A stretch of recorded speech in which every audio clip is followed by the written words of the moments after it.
2, 3, 4. Ayo kawan-kawan, mari kita mengenal peraturan Indonesia. Ada apa saja, ayo kita sebutkan. Ini dia poin-poinnya. Yang pertama, Undang-Undang Dasar tahun 1945. yang kedua, Penetapan MPR. yang ketiga, Undang-Undang ATBU. yang keempat, Pemerintah. yang kelima, Peraturan Presiden. yang terakhir, Peraturan daerah, provinsi, kota, dan kabupaten. itu semua merupakan peraturan di negeri kita. Nah, teman-teman, kalau melanggar ada sanksinya loh. Terima kasih.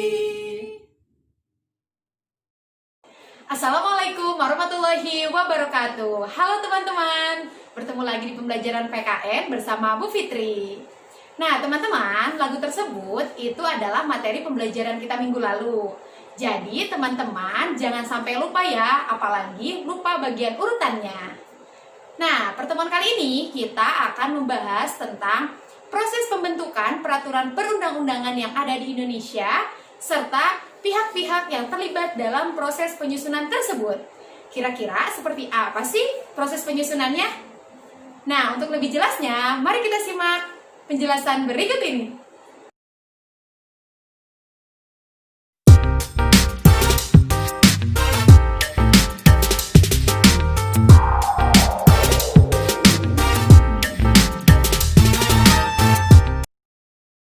Terciptanya suatu undang-undang pasti mengalami suatu proses yang sangat panjang dalam penyusunannya.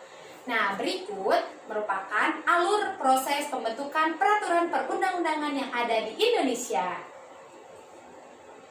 Berikut merupakan 4 proses atau tahapan dalam pembentukan perundang-undangan yang ada di Indonesia.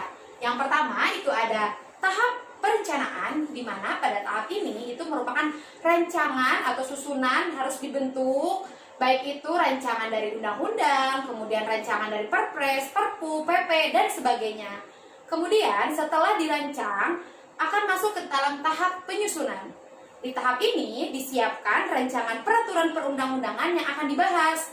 Nah, baik meliputi peraturan undang-undang dasar, peraturan daerah, peraturan presiden, maupun peraturan pemerintah.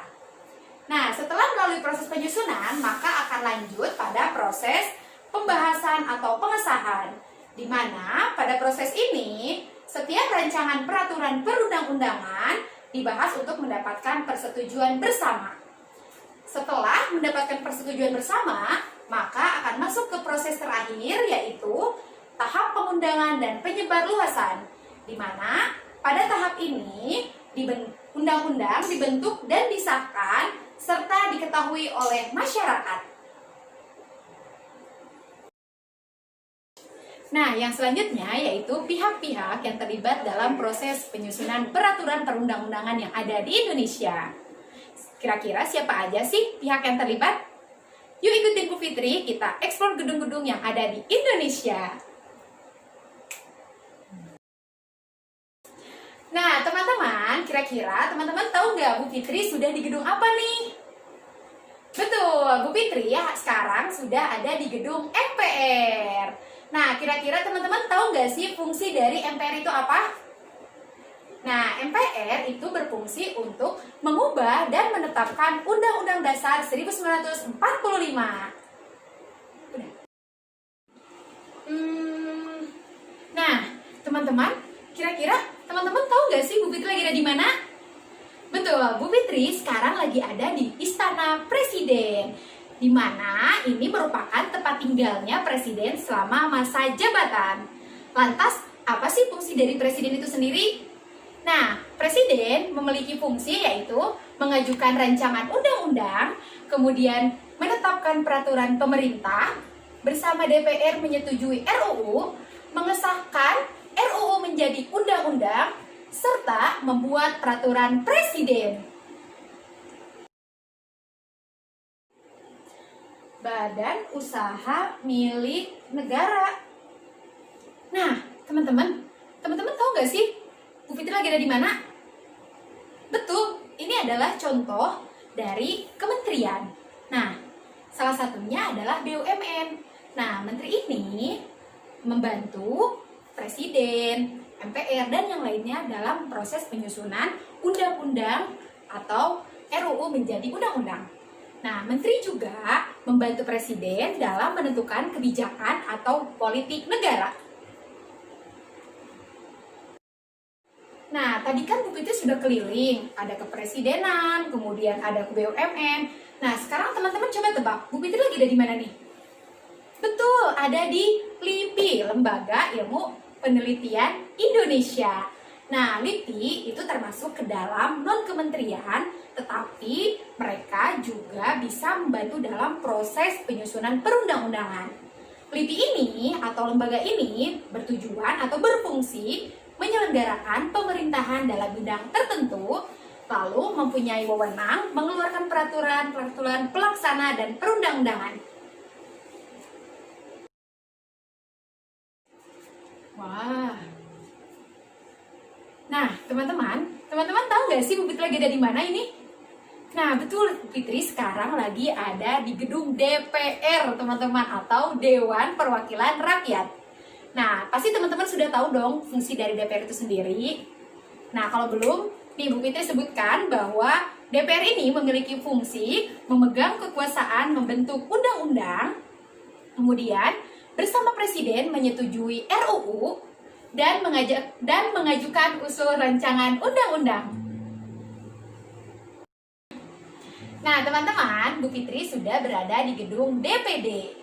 Nah, fungsi dari DPD itu sendiri yaitu mengajukan rancangan undang-undang, kemudian membahas rencana undang-undang itu sendiri, serta sebagai pengawasan atau pelaksanaan undang-undang. Nah, teman-teman, Bu Fitri lagi ada di salah satu gedung DPRD di Indonesia. Nih, teman-teman bisa lihat di sini. Nah, DPRD itu singkatan dari Dewan Perwakilan Rakyat Daerah. Fungsinya untuk apa?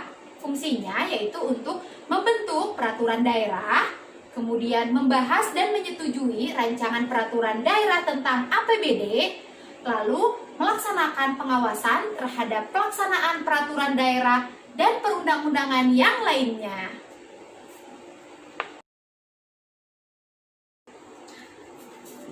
Nah, teman-teman, Bu Fitri berada di gedung terakhir, yaitu gedung pemerintahan daerah.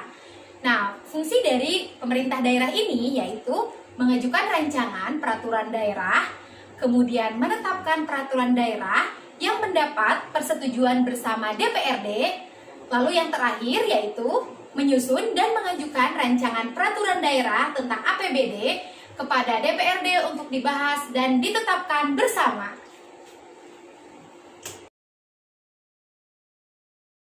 Teman-teman, itu tadi merupakan materi tentang proses pembentukan peraturan perundang-undangan serta pihak-pihak yang terlibat dalam proses penyusunan tersebut. Semoga video ini dapat memberikan informasi yang jelas pada teman-teman tentang proses penyusunan serta pihak-pihak yang terlibat.